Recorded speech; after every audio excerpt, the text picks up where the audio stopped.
গেলে একটা কিছু পয়সা পায়, সে কখনো কিন্তু আমার লেভেল আসতে পারবে না। পয়েন্টে কি বলো না? যখন উনি আমার আন্ডার থেকে বেরিয়ে ডিফারেন্স কিছু করবে এবং সেটা কারো আন্ডারে না, সেদিন কিন্তু উনি দুনিয়ার নাম্বার 1 জায়গায় যাবার অপরচুনিটি। পয়েন্টে কি বলো না?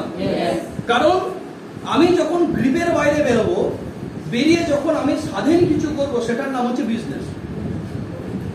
বিজনেস করার জন্য টাকা লাগে না, এই কনসেপ্টটা যদি কারো থাকে যে বিজনেস করতে গেলে কোটি টাকা লাগে তবে আমি ব্যবসা করতে পারবো, তার ধারণা ভুল।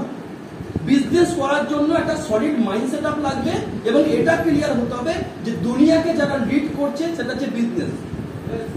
ভারতবর্ষের লাখো লাখো কোটি কোটি ছেলে মেয়ে পড়াশোনা করছে, ইঞ্জিনিয়ারিং ম্যানেজমেন্ট করছে, কারো আন্ডারে চাকরি করে কাকে জীবনে বড় জায়গায় নিয়ে যাওয়া যায়। कथा है अगर आज आप आपका सपना के लिए अगर आज आप नहीं दौड़ेंगे तो आने वाला दिन में कोई ना कोई लोग जो उनका ड्रीम को फुलफिल करने के लिए आपको हायर कर देगा। ये জানো মানে আজ যদি আমি আমার স্বপ্ন পূরণের জন্য না দৌড়াই, কালকে কেউ না কেউ কোনো না কোনো ডিপার্টমেন্ট, কোনো না কোনো কোম্পানি যিনি আমাকে একটা চাকরি, একটা স্যালারি দেখিয়ে উনি কিন্তু আমাকে হায়ার করে নেবে তার স্বপ্ন পূরণের জন্য।